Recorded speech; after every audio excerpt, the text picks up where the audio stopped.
Muy buenas tardes a todos los amigos de Hoja de Ruta Radio. Bienvenidos a una nueva edición de Otras Voces.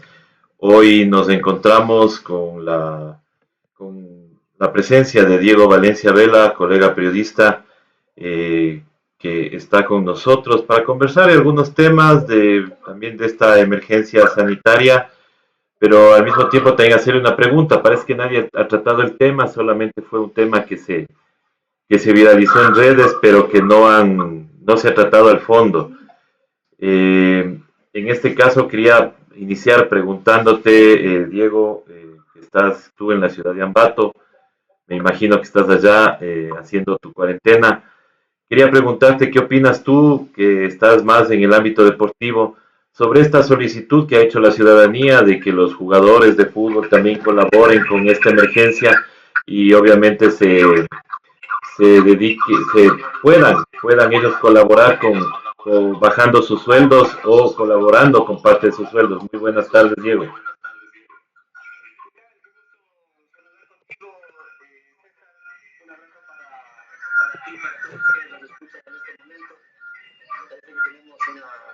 Tenemos retorno.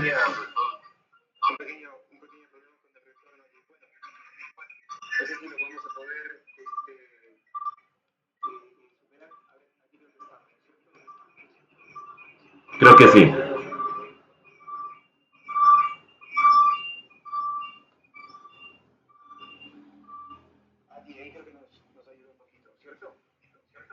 Sí, ya. Sí, parece que estamos teniendo igual problemas con el retorno, pero a ver, sí, sí, a ver, ya nos vamos a conectar entonces más adelante porque creo que ya se desconectó también Diego. Bueno, vamos a tratar de solucionar esto y enseguida ya regresamos, mis estimados amigos.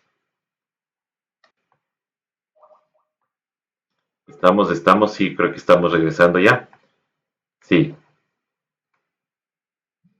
exactamente. Creo que estamos ya regresando.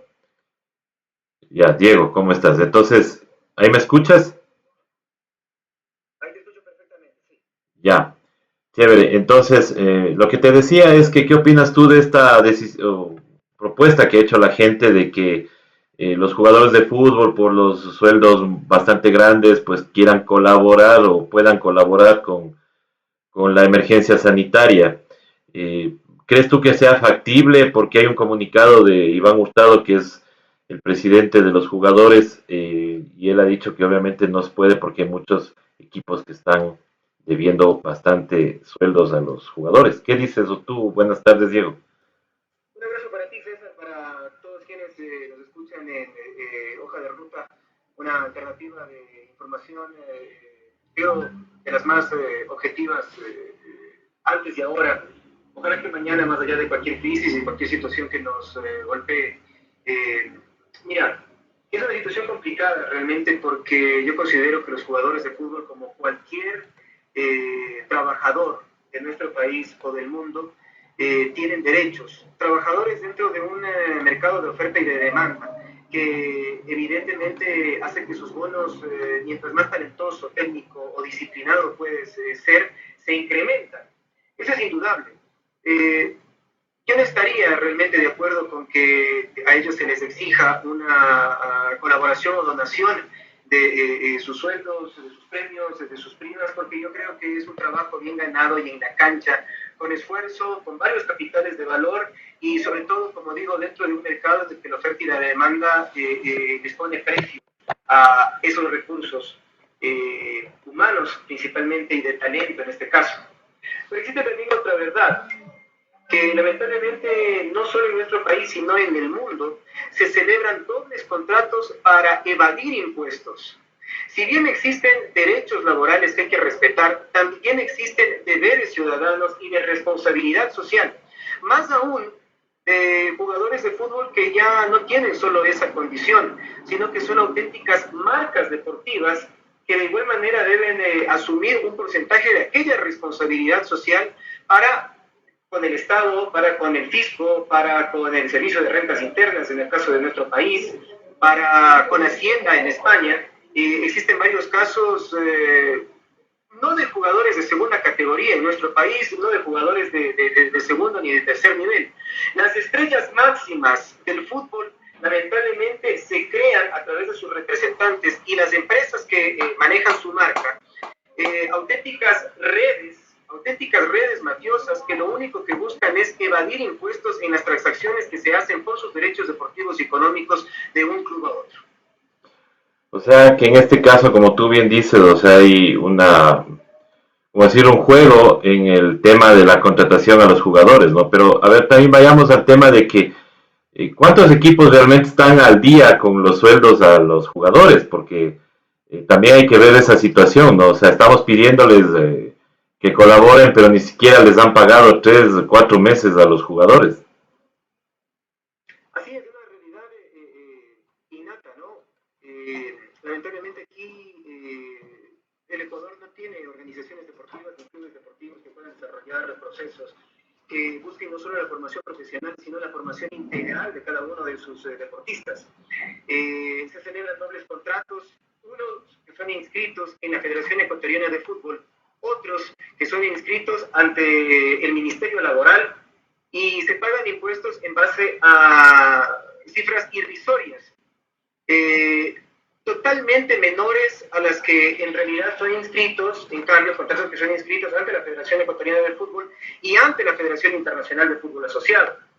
Hay jugadores que de forma sorprendente, y te hablo César y amigos televidentes, en base a documentación real, en base a documentación real. Existen clubes en el país de las cuales todas sus plantillas tienen firmados dobles contratos, unos en la Federación Ecuatoriana y otros ante el Ministerio de lo Laboral. Solo por ponerte un ejemplo y sin dar nombres, existe un jugador que en Emelec ganó alrededor de $75,000 hasta el año anterior. Tenía un contrato inscrito en la federación, ese el real, y otro en el Ministerio de lo Laboral que no pasaba de los $800.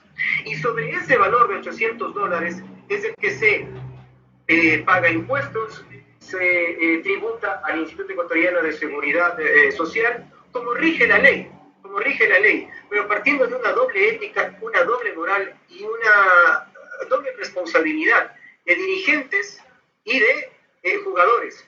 Esa forma, esa mecánica, esa que evidentemente es una mafia, no solo permite que evadir impuestos y perjudicar de esa forma al Estado, sino que además es una mecánica que se presta para el lavado de activos, César. Es Claro. decir, perjuicio por todos los lados para un Estado que requiere de esos impuestos, como por ejemplo para enfrentar la crisis sanitaria y el aparato de salud pública que se encuentra devastado. Claro, eso es lo que nosotros pensábamos también, porque, a ver, hay dirigentes de fútbol, bueno, no muchos se han pronunciado a nivel público, pero han dicho que, bueno, en este mes que vamos a cumplir, que no ha habido ingresos, ellos van a tener que reajustar un poco los sueldos. ¿Qué opinas tú de este tema? Creo que será un ajuste que tendrá que hacerse a nivel general. Notificados vamos a hacer todos. Y ahí es donde, lógicamente, la gente reacciona y reflexiona.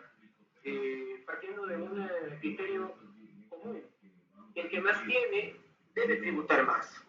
Debe tributar más. Y yo creo que ese es el, como digo, ¿no?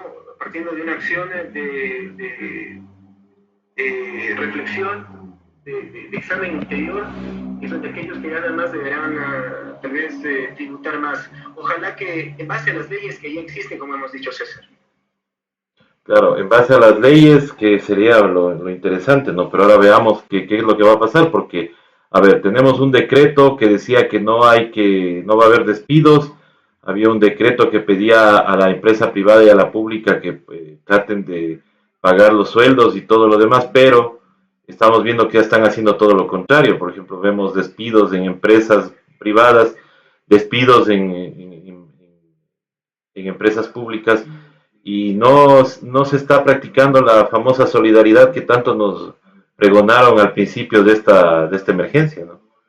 Y en el tema puntualmente del fútbol, que es una máquina de hacer dinero, es una máquina de hacer dinero. Uh -huh. una máquina de hacer sonrisas, por supuesto que sí, es una máquina de felicidad, pero también es un escenario ideal para ese tipo de evasiones de responsabilidad. El escenario perfecto para lavar activos, el escenario perfecto para, como sucedió en la administración anterior de la Federación Ecuatoriana de Fútbol, valerse de las coimas, de los contratos publicitarios enormes. Ese dinero, por ejemplo, podría ser muy bien invertido en necesidades de acción social. Hoy se celebró por la mañana el 72º Congreso Ordinario de la Confederación Sudamericana de Fútbol. Y el presidente de la CONMEBOL, Alejandro Domínguez, manifiesta que la crisis, a pesar de todo lo complicado que se muestra en la actualidad y en el futuro, ante la falta de competencia, por ejemplo, competencias que evitan contratos millonarios a nivel internacional, les ha cogido, dice, a la CONMEBOL, Alejandro Domínguez, con muy buena salud en el aspecto económico debido a su buena administración. Pues bueno, ahí es donde debe, a través de aquella responsabilidad social de la marca, de la institución, de esta institución que rige el deporte más popular del mundo, tratar de realizar acciones inmediatas, planes sociales que puedan atender a los jugadores que más necesitan, sus familias, jugadores de divisiones formativas que en este momento no tienen actividad deportiva alguna, cuidar de sus familias, que en este momento debería ser una responsabilidad que todos los proyectos internacionales que tiene la FIFA y la Confederación Sudamericana puedan atender a través de los recursos que genera a los más necesitados que tengan relaciones con el fútbol. Ese sería un proyecto macro a través de una multinacional millonaria como es la FIFA y como es la Confederación Sudamericana de Fútbol. Creo que es un debate inútil el tratar de pedirle a un jugador de fútbol de segunda categoría que no gana más de 600, 800 dólares, que tribute algo de ese sueldo para darles a los que más necesitan, cuando son quienes dirigen y organizan el fútbol, dada la empresa millonaria que es, y cómo se va de impuestos y cómo se lava activos en este mundo del fútbol, los llamados a través de planes de acción conjunta y urgente, ayudar a los que más necesitan. ¿Cómo crees tú que pueda influir en la gente, en el ánimo de la gente, el hecho de que luego de esto, de esta crisis que estamos, creo yo, superando poco a poco, ¿cómo crees que va a influir el fútbol luego de esta, o el deporte en general, luego de esta crisis sanitaria? Creo que toda nuestra vida va a cambiar, César. El mundo no va a ser igual luego de esta crisis. El otro día, por ejemplo, dentro de los cambios revolucionarios que seguramente vamos a tener como sociedad y en la que el fútbol no estará alejado, el, el presidente, por ejemplo, Gianni Infantino de la FIFA, manifestó de forma tajante: ningún partido de fútbol puede ser superior a la vida humana. Y tal es decir que si incluso se piensa de que no se regresen a las competencias oficiales, si no es con un examen detallado a todos y cada uno de sus protagonistas, que puedan comprobar jugadores y miembros de cuerpos técnicos, protagonistas de un partido de fútbol, que no tengan ningún tipo de amenaza para otros protagonistas. Es decir, no se va a volver a la cancha si es que no se supera este estado. Lo que quiere decir que, hablando de la competencia oficial a nivel local, podríamos regresar, si es que se cumplen con los planes y aspiraciones que se tienen de bajar la curva, de aplanar la curva de contagios entre julio y agosto. Claro, julio y agosto que ya nos coge, bueno, ya algunas competiciones internacionales están suspendidas, pero, por ejemplo, veíamos con asombro que las Olimpiadas, por ejemplo, sí están aplazadas un poco, pero parece que sí se van a realizar. Ahora, ¿qué seguridad hay de que la gente o los países puedan enviar a sus delegaciones a esa competición? Está ya una fecha definida para junio de 2021. Seguramente cuando nosotros tengamos que tomar un avión de aquí en adelante, será a través de un certificado médico, será a través de un examen o diferentes exámenes. Es decir, la vida nos cambia de forma tan rotunda. Estoy hablando de los Juegos Olímpicos, estaríamos hablando de una concentración de características diferentes, de un seguro de vida y enfermedad para cada uno de sus deportistas. El Comité Olímpico Olímpico Internacional puso una fecha tentativa para junio de 2021, la realización de los Juegos Olímpicos. Y tan convulsionado está el panorama que, por ejemplo, de Europa, de Inglaterra, para ser más exactos, se habla de la suspensión de toda la competencia del fútbol, de todas las competencias internacionales, y además que se desconozca todo lo realizado durante el trayecto de este año, es decir, volver a iniciar de cero. El Liverpool, por ejemplo, estaba a punto de consagrarse campeón de la Liga Premier inglesa. Tal vez es el que más le duele desde el aspecto deportivo lo que se está hablando desde Europa, pero realmente vemos que la prioridad en este momento es la salud de la gente. Lamentablemente, prioridad que no se la dio aquí por falta de conciencia, responsabilidad, capacidad, información, asesoramiento y seriedad de la mayoría de nuestras autoridades. Cabe recordar que hace un mes, César, cuando se hablaba ya de una prohibición de eventos masivos, tanto en la provincia del Guayas como en la provincia de Los Ríos, por gestión directa del gobernador del Guayas, con el Ministerio de Gobierno encabezado por María Paula Romo, se decidió realizar el partido de Barcelona frente al Independiente del Valle por Copa Libertadores de América con público, salvaguardando la salud económica, nos dijeron, del ídolo del astillero. Una decisión gravísima, César, netamente política, utilizando la popularidad del, valga la redundancia, popular equipo guayaquileño, se decidió que ese partido se juegue con público. Para aquellos hay que tener memoria en el futuro, que puedan comparecer ante la ley y poder evaluar qué tan grave fue esa decisión en ese momento. Existía una restricción para la provincia del Guayas y de Los Ríos. Ahora Guayas es la provincia más afectada con casos de COVID-19 y no nos queda la menor duda de que esa acción irresponsable fue en contra del interés de la mayoría. ¿Por qué? Por no ir en contra del popular equipo guayaquileño, del que todos en su momento se han servido como plataforma política. Exactamente, justo eso te iba a consultar que para ver si hablábamos de ese tema, pero tú ya lo topaste claramente. Quiero pasarme ya a otro tema. Yo sé que tú estás en la provincia de Tungurahua, pues... estás aquí en Quito. Bueno, estás aquí en Quito, perdón. Pero bueno, quería preguntarte, ¿tú cómo has vivido esta cuarentena? ¿Qué opinas tú de cómo se ha desarrollado? Y si nos puedes tú relatar más o menos qué es lo que tú estás haciendo como para poder pasar estos momentos que obviamente al principio nomás decimos sí va a pasar, pero ahorita ya nos está cogiendo el estrés, el querer salir, el hacer algo, ¿no?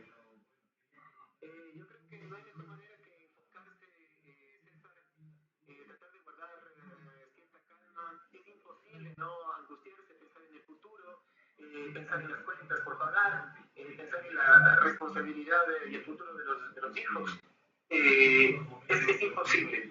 Pero yo creo que enfocarse en un futuro mejor, en el que no puede existir prosperidad, si es que no existe salud, es lo que más nos motiva. El otro día repasábamos el poema de Alma Fuertes, el escritor argentino, y créeme que nos ha servido mucho realmente como para en este camino tratar de bajar un poquito el peso de la mochila. Si te postran 10 veces, te levantas otras 10, otras 100, otras 500. No han de ser tus caídas tan violentas, ni tampoco por ley han de ser tantas. Escribe en parte de sus 7 sonetos medicinales Pedro Bonifacio Palacios, y eso nos ha inspirado un poquito, como digo, para enfocarnos, ¿no? Tratar de desgastarse lo mínimo en el aspecto emocional, tratar de evitar roces, confrontaciones, callar cuando se tiene que callar, decir en el momento en el que se tiene que decir y buscando las mejores formas, sobre todo con quienes formamos parte de la convivencia, creo que es importante.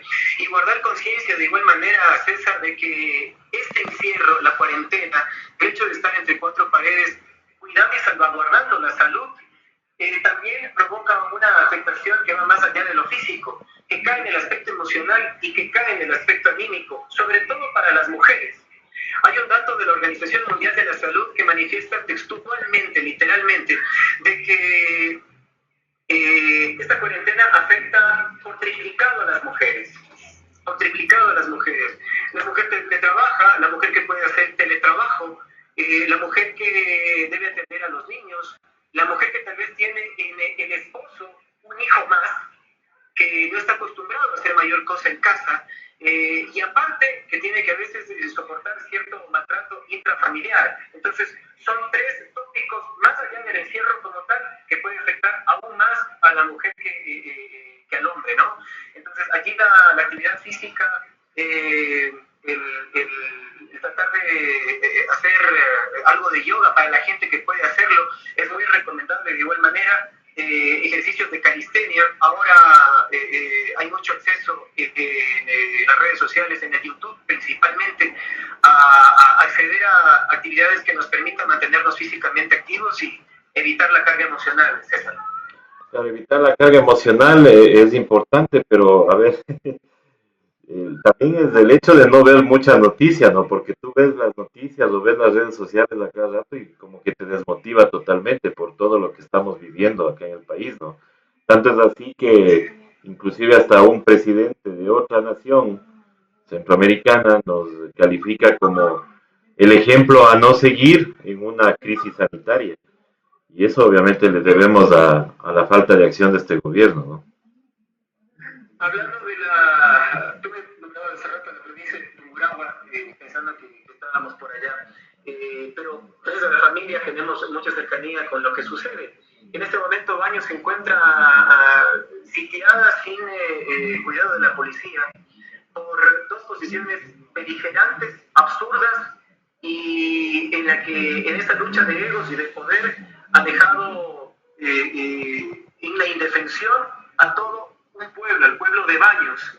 Es sabido a través principalmente de las redes sociales, más allá del centro mediático del gobierno,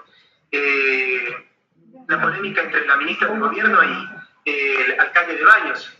El alcalde intransigente sin permitir el ingreso de 5 policías que habría estado que habían pasado allí el cerco epidemiológico. Y la ministra, en una respuesta del exceso en cuanto al manejo de poder, decide dejar en la indefensión, sin el cuidado de la Policía Nacional, a parte de la provincia de Tungurahua, uno de sus cantones. Aquí cabe la gran pregunta: ¿en manos de quién estamos? ¿En manos de quién estamos? Y me refiero tanto al gobierno seccional de Baños como al gobierno central del país, en posiciones beligerantes, como digo, dentro de un juego de poder, quién sabe si pensando en las próximas elecciones y no en lo primordial y más importante, que es la salud de la gente. Así es, nosotros vimos ayer el tema, al principio no lo entendíamos, luego pues obviamente ya analizando un poco, las dos posiciones son totalmente criticables. Pero también es criticable desde el punto de vista en que, o sea, el COE no tiene claras las acciones, porque, a ver, hace unos 15 días, casi empezando la cuarentena, nos topamos con una imagen del ex gobernador y hoy ministro del Ambiente, el señor Juan de Howitt, quien criticaba la acción de un encargado de neumología de haber trasladado a dos contagiados hacia el hospital docente de Ambato, que le habían dicho que era el procedimiento. A él le dijeron que el traslado era lo peor que podían hacer. Resulta que ahora trasladan 5 policías a la ciudad de Baños y ahora el culpable es el alcalde por no dejarles pasar. Entonces, también hay una cosa bien difícil, ¿no? Porque, a ver, en Guayaquil también la alcaldesa toma la decisión sola de cerrar la pista y la ministra dijo, no estamos en tiempo de polemizar. Y ayer al alcalde de Baños le dice, en 15 días nos vemos en los juzgados. Entonces, ya digo, es de lado y lado, pero hay que hacer esas puntualizaciones también. Por supuesto, por supuesto. Y estas puntualizaciones también creo que es incluso más amplio, ¿no? Del criterio que tú emites, César, porque la Fiscalía ya incluso ha abierto una investigación en contra del alcalde de Baños. Es Así decir, es, por un lado, si se trata de la alcaldesa cristiana, es mejor no polemizar. Pero por otro, el alcalde de Baños ya está siendo investigado en este momento con una expediente abierta, una investigación abierta por parte de la Fiscalía y con todo su cartón en la indefensión. Son cosas que no nos explicamos, como no nos explicamos tampoco el cerco mediático que lamentablemente existe alrededor de la ciudad de Guayaquil. Han sido las cadenas internacionales las que nos han mostrado la realidad de hasta hace poquito calificado sistema exitoso, ¿no? Por el exalcalde Jaime Nebot, por la actual alcaldesa Cintia Viteri.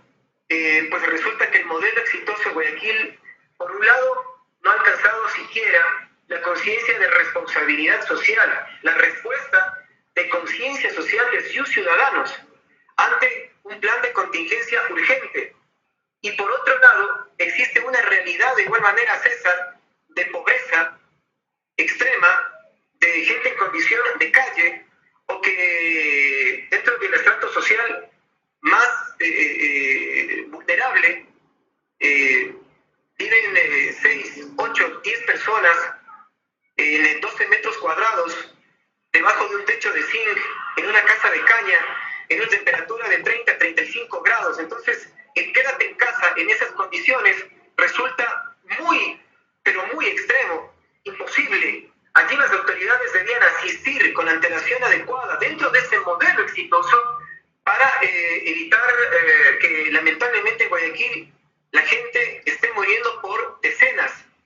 Tengo una fuente cercana al diario Expreso que me manifiesta que la idea lanzada la semana anterior y diluida a finales de semana por parte del presidente Moreno de la fosa común que se iba a abrir, al final se suspendió aparentemente para que la gente pueda tener un entierro digno, vuelve a tomar fuerza. Se va a abrir una fosa común porque las funerarias, ni grandes ni pequeñas, dan abasto para tanta gente que está reclamando por lo menos un sitio para que sus familiares puedan ser enterrados. Hay cadáveres que no se retiran entre 5, 6, 7 días ya. Hoy cumplieron varios cadáveres dentro de su casa 7 días embalados sin poder ser recogidos. Hay dramas humanos en los hospitales, por ejemplo, en los que la gente no puede acceder a retirar el cuerpo de su familiar porque se han confundido dentro de una pila de cadáveres.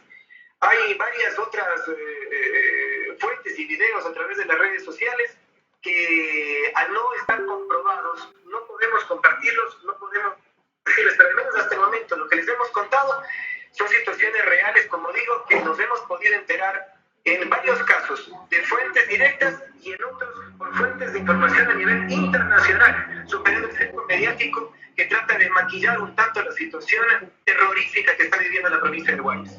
imagínate un cerco mediático tal y nos estamos enfrascando en una discusión donde dos portales, mejor dicho, tres portales están siendo supuestamente la fuente de diario, de cómo es de revista Vistazo, sobre una supuesta estrategia de fake news que viene desde México, aupada por el expresidente Correa.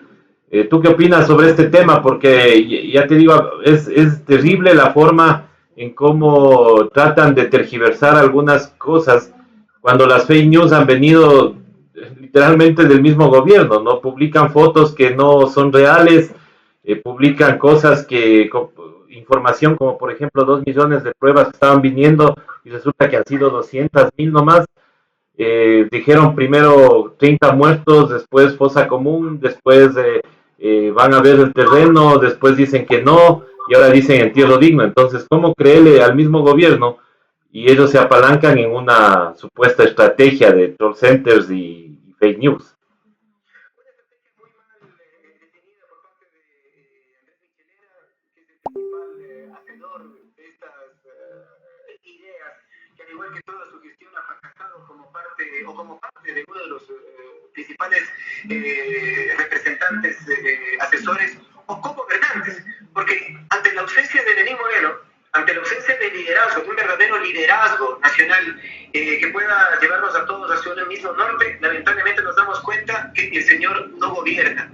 Y quienes sí gobiernan inventan este tipo de estrategias para simplemente desviar la atención al puro estilo de Donald Trump en los Estados Unidos.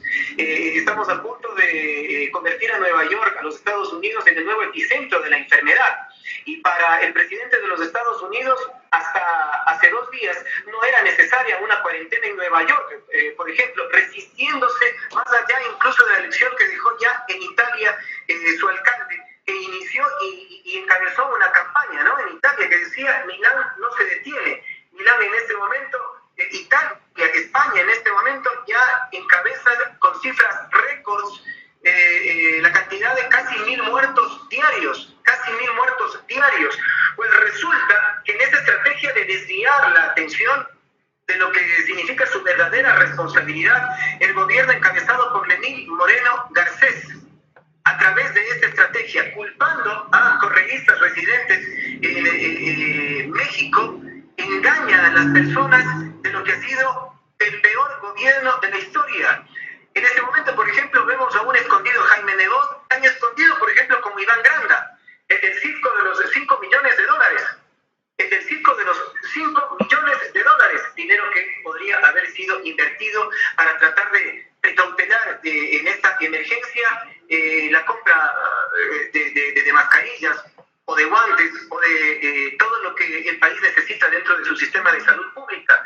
Tampoco ha habido una explicación concreta de quiénes son los beneficiados como tenedores de la deuda por haberla cancelado a tiempo, en plena crisis sanitaria. Todo eso tiene el espectro de ser un crimen de lesa humanidad. En el espectro queda esa imagen, esa percepción. En Argentina, el presidente Aníbal Fernández, ha manifestado textualmente, literalmente, que el Fondo Monetario Internacional no volverá a ver un peso argentino en los próximos 5 años. Aquí se canceló la deuda, dicen, por beneficiar a sus tenedores, entre otros, varios de los nombres que ya se beneficiaron de la misma cuando se dio la crisis del 99 por el periodo bancario. Que son los mismos tenedores, porque ya sabemos que acá se recompró esos bonos, entonces no había necesidad de pagar, y como bien dices tú, pues se privilegió eso a dar la atención necesaria, a pesar de que hay un decreto de emergencia que dice que todos los fondos tienen que ir a salud. Mira, se hizo esto. Bueno, estimado Diego, te quiero agradecer por haber estado con nosotros. Realmente es un gusto que estés con Hoja de Ruta. Te agradecemos también al inicio de tus palabras. Nosotros tratamos de hacer periodismo ciudadano, el periodismo ciudadano que muchos solamente lo confunden con tratar de estar pendientes solamente de los grandes problemas, pero no de los problemas pequeños, que son los que también le importan a la gente. Quiero agradecerte nuevamente y bueno, solicitarte también que estés pendiente de nuestros llamados, porque vamos a necesitar también de tus opiniones. Ya pues saldremos de esto pues y volveremos a reestructurar nuestra programación, y ahí estaremos, pues quisiéramos contar con tus aportes de conocimiento tanto en el área deportiva como en lo político también. Muchísimas gracias, César. Muchísimas gracias a la gente que nos ha escrito, que nos ha seguido en esta entrevista. Por favor, cuenta conmigo cuando tú lo requieres. Estamos a la orden. Muchísimas gracias. Muchas gracias. Muchas gracias a Diego Valencia Vela, con quien hemos hablado en esta mañana. Y también queremos agradecerles a todos ustedes que se han conectado. Muchísimas gracias a todos y nos estaremos conectando ya más adelante con más entrevistas aquí en Hoja de Ruta Radio. Hasta pronto.